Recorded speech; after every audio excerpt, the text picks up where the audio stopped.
الحمد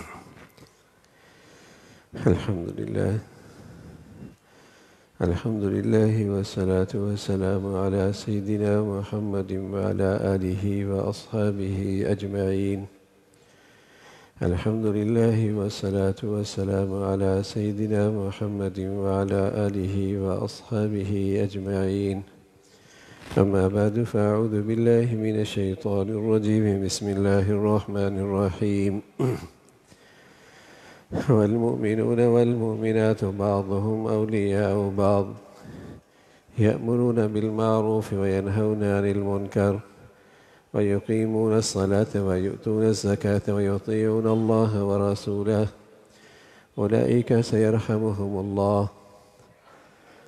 وقال الله تعالى: إن الذين يحبون أن تشيع الفاحشة في الذين آمنوا لهم عذاب أليم في الدنيا والآخرة. صدق الله العظيم. اللهم صل على سيدنا محمد وعلى آل سيدنا محمد وبارك وسلم. اللهم صل على سيدنا محمد النبي الأمي وعلى آله وأصحابه وسلم. میرے معزز مسلمان بزرگوں، عزیز بھائیوں، اللہ تعالیٰ کے کلام قرآن مجید میں دو مختلف آیات کی روشنی میں تصاویر ہیں. ایک نقشہ اور ایک تصویر یہ ہے کہ ایمان والے اور ایمان والیاں ایک دوسرے کے معاون مددگار، اور یہ معاشرے اور سوسائٹی سے یہ برائی کو روکتی ہیں اور معروف اور اچھائیوں کو فروغ دیتے ہیں. اللہ کی فرما برداری، نماز کا اہتمام، زکوٰۃ کا اہتمام، اور یہ وہ معاشرہ ہے جس پر اللہ کی رحمت ہے، اللہ کی رحمت کا سایہ ہے، اللہ کی مدد اور نصرت ہے، اللہ تعالیٰ کی محبت کی اور مہربانی کی نظر اس معاشرے پر، اس سوسائٹی پر ہے کہ ایمان والے، اہل ایمان میں نیکیوں کو فروغ ملتا ہے، نیکیوں کی حوصلہ افزائی ہے، اور برائی اور فواحش اور منکرات اس کے لیے روک ہے اور اس کی حوصلہ شکنی ہے. ایک معاشرہ یہ ہے. دوسری طرف قرآن کی ایک آیت اور ہے: ان الذین یحبون ان تشیع الفاحشہ فی الذین آمنوا لهم عذاب علیم. کچھ لوگ اور ہیں جو مسلمان معاشرے میں منکرات اور فواحش کو فروغ دیتے ہیں. وہ یہ چاہتے ہیں کہ مسلمانوں میں فواحش اور منکرات اس کو فروغ ہو. یحبون ان تشیع الفاحشہ فی الذین آمنوا.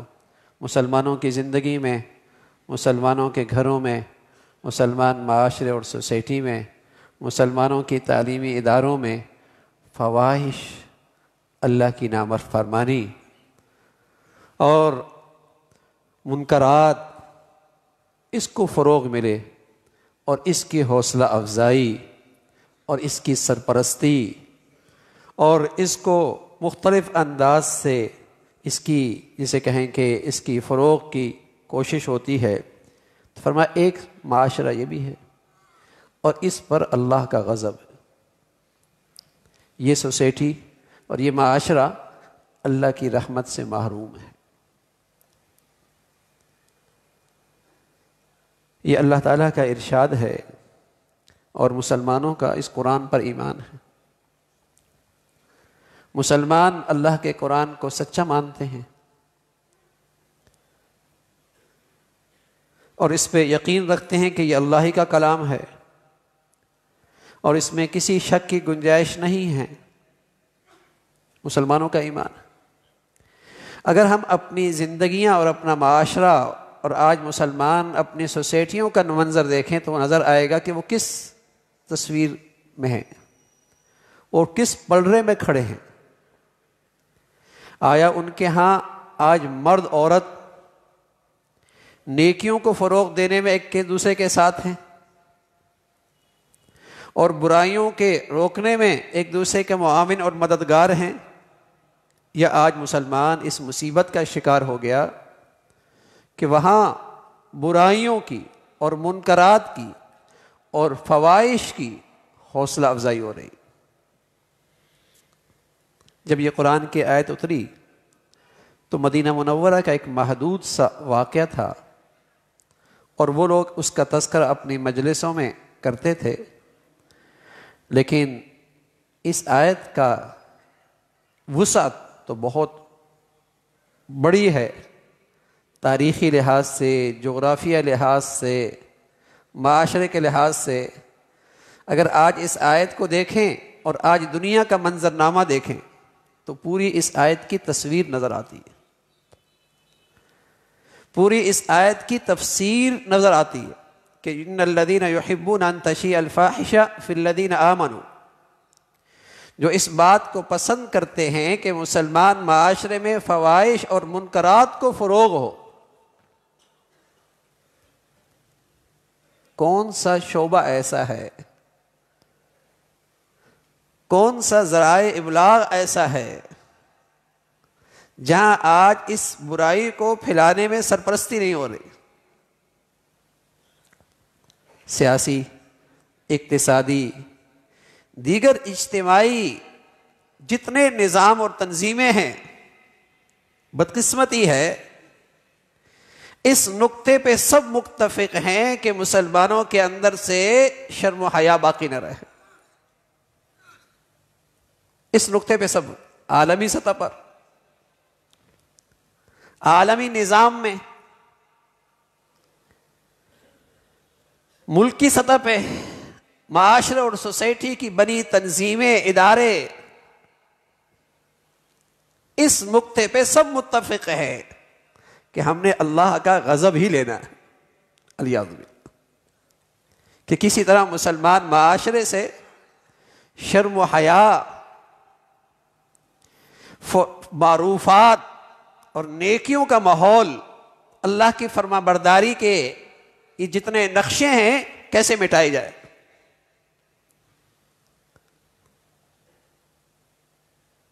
اور بے حیائی اور فحاشی کو فروغ ہے اور حوصلہ افزائی ہے، اور یہ اللہ کی بات ہے،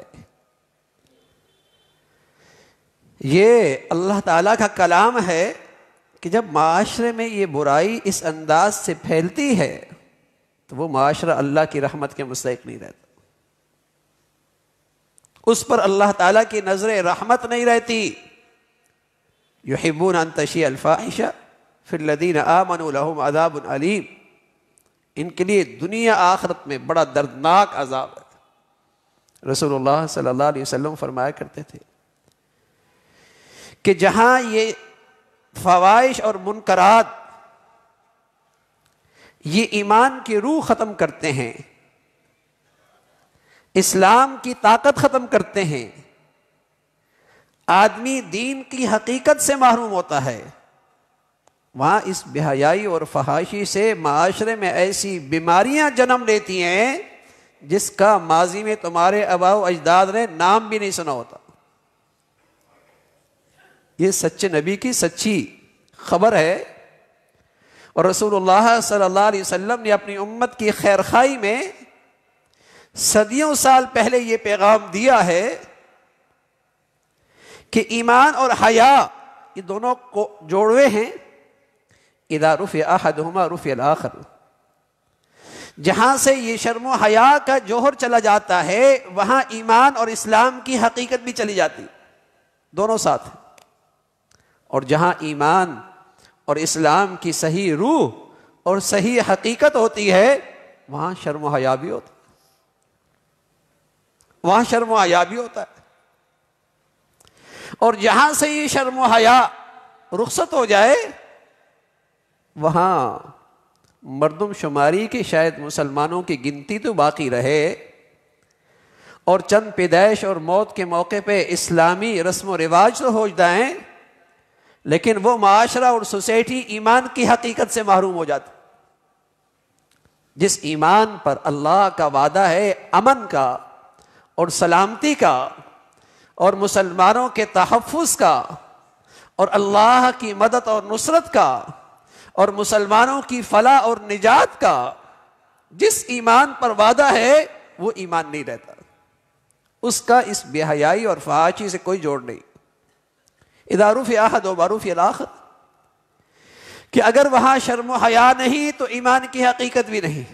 ایک روایت میں آتا ہے اگرچہ نماز پڑھتا ہو، اگرچہ روزہ رکھتا ہو، وَإِن صَامَ وَصَلَّى، بے حیا آدمی اگر نماز بھی پڑھتا ہے تو پھر بھی دیوس ہے۔ فرمایا وَإِن صَامَ وَصَلَّى، اس لیے کہ ایمان کی حقیقت کے ساتھ تو شرم و حیا ہے۔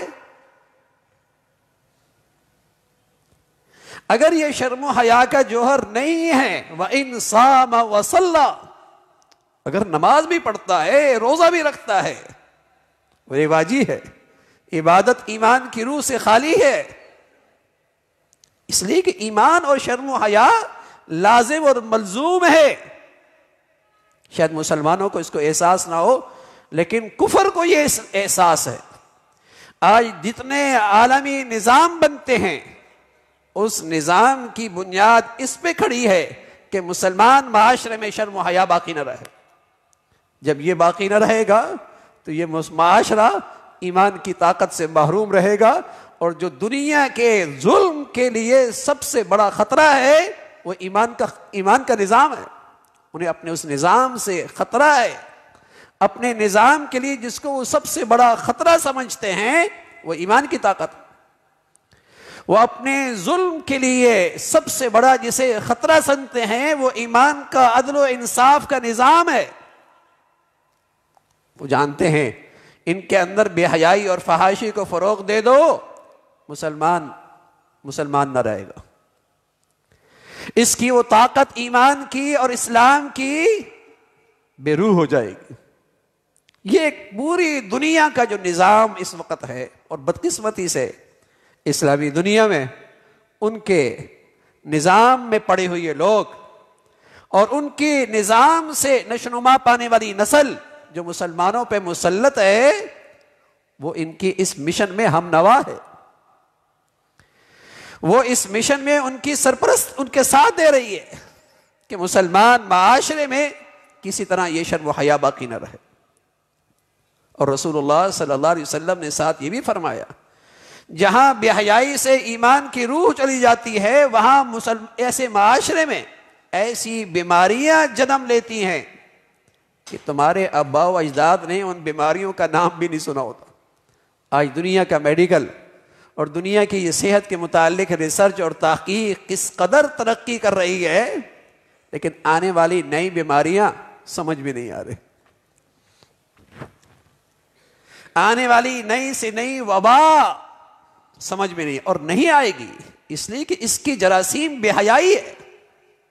لیکن مادہ پرستوں نے جن کی آنکھوں میں عینک مادیت کی ہے، انہیں یہ اللہ اور اللہ کے رسول کی بات کہاں سمجھ میں آتی کہ بے حیائی سے تعلق بیماری، بے حیائی کا نتیجہ بیماری، اور بے حیائی کا نتیجہ بیماری کے جراثیم انہیں کہاں سمجھ میں آتی۔ 18 سال 17 سال آدمی پڑھتا ہے اور اس پہ ریسرچ کرتا ہے کہ جہاں گندگی اور کچرا ہوتا ہے وہاں جراثیم ہوتے ہیں، تو صفائی ہوتی ہے۔ شفا خانوں میں، اسپتالوں میں اہتمام ہوتا ہے کہ بھیا بیماری جراثیم نہیں ہونی چاہیے، اور اسلام بھی نظافت کا قائل ہے اور اپنے پیروکاروں کو نظافت کی تلقین کرتا ہے، کوئی بری بات نہیں۔ لیکن ایک اگلا قدم بھی تو ہے جس پہ آج ریسرچ نہیں ہے، جس کے آج تذکرے نہیں ہیں، کہ جن جگہوں پر اور جن ماحولوں میں بے حیائی فحاشی ہوا کرتی ہے وہاں سے بیماریوں کے جراثیم نکلتے ہیں۔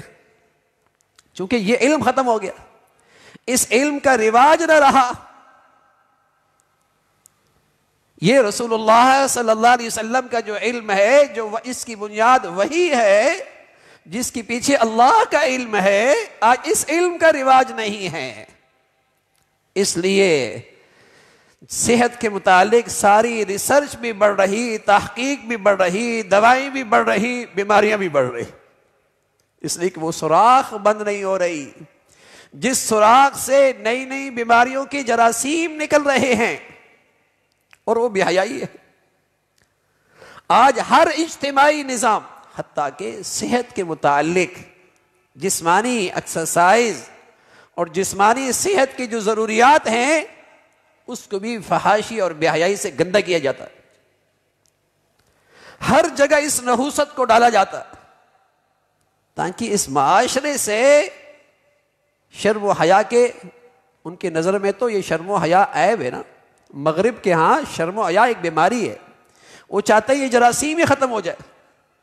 اور مسلمانوں کے ہاں شرم و حیا ایک جوہر ہے، بہت فرق ہے. مسلمان معاشرے کی بنیاد ایمان اور شرم و حیا پر، مغرب کی پوری تہذیب بے شرمی اور بے حیائی پر. وہ بچوں کو بچپن سے ہی بچیاں اور بچیوں کو ساتھ سوئمنگ کرواتے ہیں اور پھر ان کی پوری نشو و نما کالج، اسکول، یونیورسٹیوں تک، اور پھر اپنے دفتری نظام میں مرد عورت کو اکٹھا رکھتے ہیں تاکہ ان میں یہ نسوانیت اور مردانیت کے جراثیم ہی ختم ہو جائے، یہ ایک ہو جائے، فرق ہی مٹ جائے. رسول اللہ صلی اللہ علیہ وسلم فرمایا کرتے تھے وَتَشَبَّهَتِ النِّسَاءُ بِالرِّجَالِ وَتَشَبَّهَ الرِّجَالُ بِالنِّسَاءِ. ایک وقت ایسا آئے گا کہ مرد عورت بننا چاہیں گے، عورتیں مرد بننا چاہیں گی. یہ اپنی قسمت پہ خوش نہیں، وہ اپنی نسوانیت پہ مطمئن نہیں، دونوں کی جنس خلط ملط ہو جائے گی. صدیوں سال جو پہلے آج بتائی، آج دنیا کے قوانین بن رہے ہیں. دنیا کے ایوان اس پہ ضابطے اور قانون بنا رہے ہیں. اللہ کے نبی تو پیغمبر ہیں اور نبوت کی زبان میں بات کرتے ہیں کہ دنیا میں کیا ہونے والا ہے. تو اللہ تعالیٰ کا ارشاد ہے کہ ان الذین یحبون ان تشیع الفاحشہ فی الذین آمنوا لہم عذاب علیم فی الدنیا والآخرہ. جو لوگ مسلمان معاشرے میں فواحش اور منکرات کو حوصلہ افزائی کرتے ہیں اور اس کو فروغ دیتے ہیں، اللہ کا ارشاد ہے دنیا آخرت میں اللہ کی رحمت سے محروم رہے، دنیا آخرت میں اللہ کی پکڑ میں آئیں گے. اور مسلمان اس مصیبت میں بہ رہا ہے. یہ تجارت بھی کرتا ہے، یہ اقتصادی نظام میں بھی چلتا ہے، تو سہارا کس کا لیتا ہے؟ بے حیائی اور فحاشی کا. بدقسمتی کہ آج جتنے ذرائع ابلاغ ہیں ان کے جو سرپرست ہیں وہ اس کو فروغ دینے میں، ان کو اس کو فروغ دینے میں وہ اپنا اس ابلاغ کا مقصد سمجھتے ہیں. ان کا ایک مقصد ہے یہ، اور نتیجہ یہ ہے کہ آج اخلاقی انارگی ہے، اخلاقی انارگی ہے. یہ ایک تخریبی ذرائع ابلاغ نے معاشرے میں ایک اخلاقی انارگی پھیلا رکھی ہے. کہاں تصور نہیں تھا، لیکن ان ذرائع ابلاغ کے جس کے پیچھے ڈالر ملنے ہیں، جس کے پیچھے پیسہ ملنا ہے، جس نے گھروں کی اور گھر کی چار دیواری کے اندر سے بھی شرم و حیا کا جنازہ نکال دیا. لیکن میرے عزیزو، یہ ایسا موذی جراثیم ہے کہ اس بے حیائی اور فحاشی کے ساتھ ایمان نہیں رہتا. یہ ایسا موذی جراثیم ہے کہ اس بے حیائی اور فحاشی کے ساتھ معاشرے میں ازواجی زندگی، میاں بیوی کا تعلق اور میاں بیوی کا اعتماد کی فضا معاشرے میں نہیں رہتا. یہ ایسا موذی جراثیم ہے جس کی نحوست ہے گھروں میں حلال رشتوں کی محبتیں رخصت ہو جایا کرتی ہیں. یہ ایسا موذی جراثیم ہے جس کی نحوست سے نہ ختم ہونے والی بیماریوں کا سلسلہ انسانوں میں شروع ہو جاتا، ایمان چلا جاتا ہے، ازواجی رشتوں کا سکون اور اعتماد اور محبتیں رخصت ہو جاتی ہیں، گھروں کے اندر حلال رشتوں کا تعلق اور محبت اور قدر و منزلت ختم ہو جاتی ہے. آج بیٹیاں اگر ماؤں کی نہ رہی، بیٹے اگر باپ کے نہ رہے، اور بیوی اور شوہر میں اعتماد کی فضا نہ رہی، تو اس میں بہت بڑا حصہ ہے اس مخلوط نظام تعلیم کا اور اس مخلوط معاشرہ اور سوسائٹی کی زندگی کا، جس نے آج یہ گھروں کا سکون ختم کر دیا. آج مغرب میں جائیے، ہر دوسری عورت کو طلاق. آپ کورٹ میں جائیے، عدالتوں میں جائیے، 99% کیسز طلاق اور خلا کے ہیں. دونوں کے پاس ڈگریاں ہیں، دونوں کماتے ہیں، اور دونوں کے پاس معیاری زندگی پچھلے 10-15 سالوں کے مقابلے میں بہتر ہی ہے، لیکن بے حیائی کے ساتھ معاشرہ اور سوسائٹی کے اندر ازواجی رشتے کہاں کامیاب ہوتے؟ یہ نہ ختم ہونے والا ایک ناسور ہے میرے عزیزو۔ ایسا معاشرہ اللہ کی رحمت سے اور ایمان کی ثمرات اور برکات سے محروم رہتا ہے۔ اللہ تعالیٰ ایمان کی حقیقت بھی اور شرم و حیا کی زندگی ہمیں ہماری اولادوں کو نصیب فرمائے۔ وآخر دعوانا الحمدللہ رب العالمین۔